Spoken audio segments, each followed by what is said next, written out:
Isolada do Campeonato Brasileiro com 20 pontos, um a mais que o tricolor gaúcho, que o Grêmio, que inclusive vai ser o adversário do Corinthians no domingo, na sequência do Campeonato Brasileiro, jogo aí que pode definir aí a liderança da competição. Mas antes de pensar no Grêmio, domingo, o Corinthians tem que pensar sim no Bahia. Nesta quinta-feira tem o jogo na Arena Corinthians, o Timão aí vai jogar em casa com o apoio da fiel torcida, mais de 20 mil ingressos vendidos antecipadamente, a torcida corintiana bem animada com o momento do time, invicto no Brasileirão, 6 vitórias, 2 empates, Corinthians também que defende uma longa invencibilidade nessa temporada, completou ontem 3 meses sem derrotas, a última vez que o Corinthians perdeu foi para a Ferroviária, ainda pelo Campeonato Paulista, de lá para cá, em 21 jogos, Corinthians conseguiu 12 vitórias, 9 empates e agora então tem aí a chance de conseguir mais um bom resultado contra o Bahia nesta quinta-feira para se manter na ponta do Campeonato Brasileiro. Hoje o técnico Fábio Carilli, que ontem não participou do treinamento porque estava no Rio de Janeiro em um curso para treinadores da CBF, hoje o Fábio Carilli comandou a atividade e com boas notícias. Ele pôde contar com todos os jogadores à disposição, inclusive o Marquinhos Gabriel, que deixou a última partida com problema muscular. Hoje o Marquinhos Gabriel trabalhou normalmente e fica à disposição então do técnico Fábio Carilli, que também contará com o retorno do meia Jadson. O Jadson, pelo desgaste físico, foi poupado contra o Coritiba, mas tem trabalhado normalmente nos últimos 2 dias, então o Jadson vai reforçar sim a equipe do Corinthians. Hoje, depois do treino, nós tivemos a entrevista coletiva do zagueiro Pablo, que ao lado do Balbuena atravessa um ótimo momento. A defesa corintiana está sólida, com bons números, e o Pablo então está curtindo aí esse bom momento. Agora o Pablo vive uma situação inusitada, porque ele tem contrato de empréstimo com o Corinthians até o final dessa temporada. O passe do Pablo, que pertence ao Bordeaux da França, está estipulado em 3 milhões de euros. Então, a partir do meio do ano agora, se o Bordeaux receber uma proposta pelo Pablo, o Corinthians vai ter aí 8 dias para pagar esses 3 milhões de euros para poder ficar com o Pablo em definitivo. Entre outros assuntos, essa questão da permanência dele ou não, o Pablo também falou aí sobre o bom momento do Corinthians na temporada 2017. Vamos ouvir um trecho então da entrevista coletiva do zagueiro Pablo. Acho que isso mostra a força do nosso elenco, um elenco qualificado, né? Colocamos à prova nosso elenco, né? Porque perdemos em algumas situações jogadores considerados titular, né?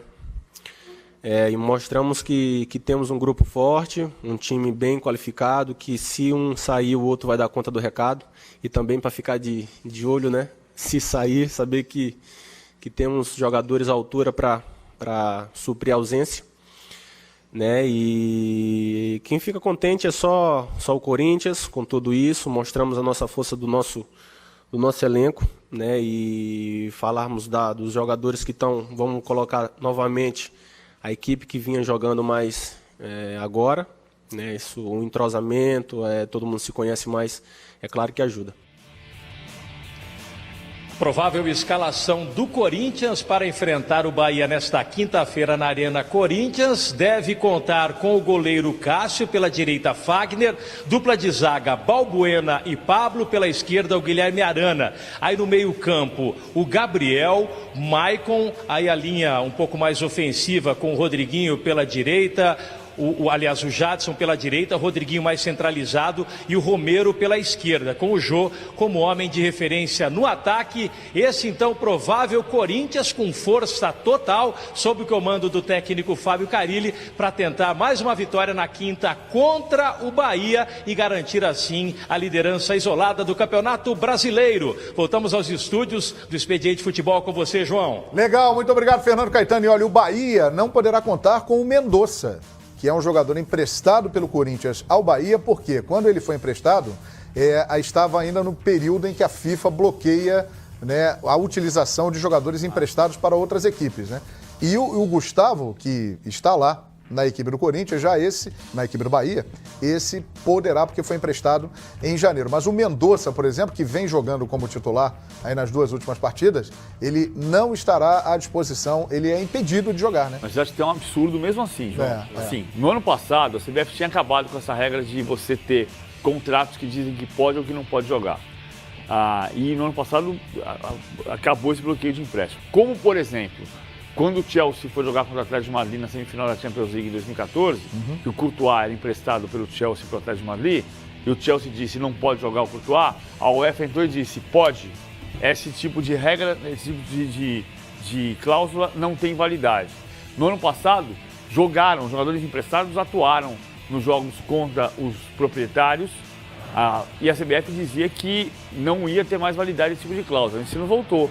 O Bahia perdeu para o Palmeiras no domingo, não jogou a Lione, né? Matheus Salles. Não jogou o Matheus Salles é reserva, mas não jogou o Matheus Salles podia também. Jogar, né? Não podia jogar. E é uma determinação da FIFA. Agora quanto o Bahia, quanto coisa não pode jogar o Mendonça. Isso é uma grande bobagem, Tá? isso, né? Claro, é uma bobagem. Ainda que você diga que o clube, no Brasil acontece de fato, que o clube paga uma parte do salário, mas se você emprestou, quem organiza o campeonato, ao meu ver, tem que proteger o campeonato. Claro. Para o campeonato, é importante que o clube que joga possa escalar todos os seus jogadores principais.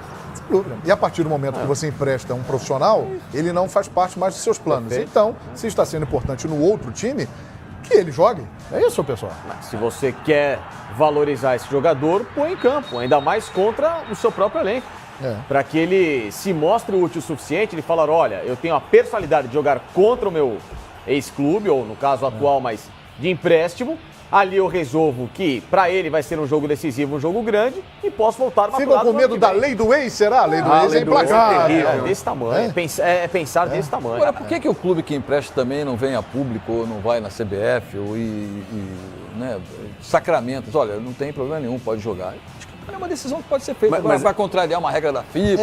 Isso, tem mil filigranas jurídico-políticas aí. Mas se houver um consenso que libera, você impediu o Alione de jogar, impediu qualquer jogador que seja emprestado participar pelo clube onde ele treina, ele joga, prejudica o time, prejudica o atleta e prejudica o espetáculo. Que em geral, a lei do ex funciona tanto, que em geral, o cara quando vai jogar no ex-clube, ele quer dar uma resposta, né? Quer mostrar que tem valor. Ele se sente desvalorizado pelo time que é dono dele, que o emprestou, e ele quer dar uma resposta, quer mostrar às vezes pro ex-colega, olha lá, né? Olha lá, eu queria estar aqui, pro torcedor que vai... Só valor quando ele faz gol contra o time. Não, mas assim, o cara... normalmente ele joga mais pilhado. O cara fica o ano inteiro treinando e ninguém enxerga o cara. Ele faz o gol contra o time. Nossa, tá vendo? Realmente ele vale a pena. Pô, é brincadeira. A vovó já dizia, santo de casa não faz milagre. É isso. Né?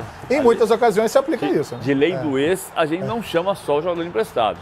A gente chama de lei do ex o caso do Tomás, por exemplo, que passou pelo Flamengo e foi pro Sport, não pertence mais ao Flamengo e fez gol contra o Flamengo. E não foi aproveitado como deveria, muitos dizem. Pois é isso. E o Palmeiras e o Corinthians terá força máxima, hein? Jadson de volta, Coringão forte, completo contra o Bahia na quinta-feira. Numa fase impressionante. Se alguém pode imaginar que o Rodriguinho seja realmente a peça de destaque no Corinthians, concordo. Mas o Jô, a meu ver, hoje é a referência do futebol do Corinthians. É o cara que puxa o contra-ataque, que prende o zagueiro, que passa muito bem, que está sempre dentro da área fazendo... É aquele centroavante que, vamos aqui fazer uma comparação, nós imaginamos o Jô hoje dentro desse esquema do Cuca no Palmeiras. É a mobilidade que o Cuca queria num centroavante como ele. E o Jô não é paradão, o Jô é um cara que tem mobilidade, grandão, né? Habilidade na perna esquerda, boa pontaria. Eu acho que o Jô hoje, no Corinthians, ele, na minha avaliação, supera a importância para o time em referência ao Rodriguinho. Acho que o Jô hoje supera. O Jô hoje é o cara que é a referência do Corinthians, em termos de jogada de ataque, de preocupar o sistema defensivo, ajuda na marcação, abre sempre os lados. Um cara que está tendo um bom passe e, acima de tudo, parou de reclamar, parou de ter mimimi de ficar dentro do campo caindo a toda hora, muito pelo contrário, participa do jogo o tempo inteiro. Você não vê o Jô fora dos 90 minutos. Ele não é um Borja. Dificilmente ele é substituído. Né? Dificilmente o Jô sai. Mas vai botar quem? O gringo da favela lá, o Kazan? Não, é Kazan, não, Casim. É o Casim, rapaz. Kazan era um super-herói da nossa época, quando era pequenininho. Os anéis. Exatamente. Shazam. Nada de Kazan. Casim, próxima sede ali da Copa, né? Eu estou pensando na Rússia 2018. Exatamente. Isso aí. Kazan. Não, é Casim. o gringo da favela. A questão é que assim... Sumiu, né? O Jô... Bom, Ele é um referencial, o Corinthians joga também em função de centroavante, não deixa de ser um time coletivo com outras variações, mas o Jô, em termos de comparativo com o Borja, ele é mais lento que o Borja, na velocidade e na mecânica de jogo. Só que ele se condiciona a tentar buscar outras alternativas para que o time flua. Ele é mais completo, né? Sim, tecnicamente tem mais domínio e tal. O Borja é um jogador que O zagueiro, para tomar uma bola do Jô hoje, tá difícil de tomar, porque ele tá escondendo a bola do zagueiro. O Borja, ele é mais rápido que o Jô, né? No arranque, para buscar um espaço, na movimentação, jogador mais dinâmico hoje que o Jô, até pela idade, né? O Borja é muito mais novo do que o Jô, só que a qualidade técnica de domínio do Jô é hoje amplamente superior. Será que Adenor está observando com atenção? Não, eu falei isso aqui outro dia. Será? Não seria um absurdo. Não seria um absurdo Não. o Jô ser convocado para a seleção. Não. A média de finalização por gol do Jô é superior à do Borja.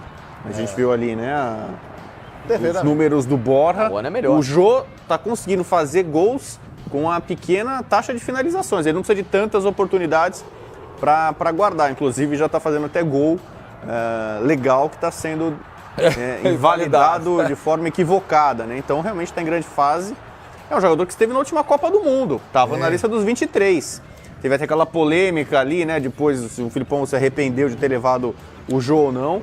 O fato que ele se coloca como um jogador possível para essa função de referência. Perfeitamente. E vamos então falar agora de um time que tem algumas referências ali na posição do Jô. Tem o Guerreiro. Se o Guerreiro não joga, tem o Leandro Damião. Se o Leandro Damião não joga, tem o Felipe Viseu. Pelo menos são jogadores dessa posição do Jô. Estamos falando do Flamengo. Juliano Lima está lá no bonito e distante Ninho do Urubu, em Vargem Grande. Mais ou menos, né, João? Não é longe, não? Não, para quem mora em Vargem Grande é pertinho. Bicicleta olha. é fácil. Só para quem mora lá, né, Pedro? Da Barra não é não. Ah, não é não? A da Barra não é. De bicicleta também é pertinho, João. Mais ou menos uns 30 quilômetros da nossa sede até o Ninho do Urubu, que é bonito, tem estrutura show de bola. E lá está Juliano Lima. Tudo bem, Juliano? Bem-vindo ao programa. Tudo bem, João? Boa tarde. Boa noite a todos, Expediente Futebol.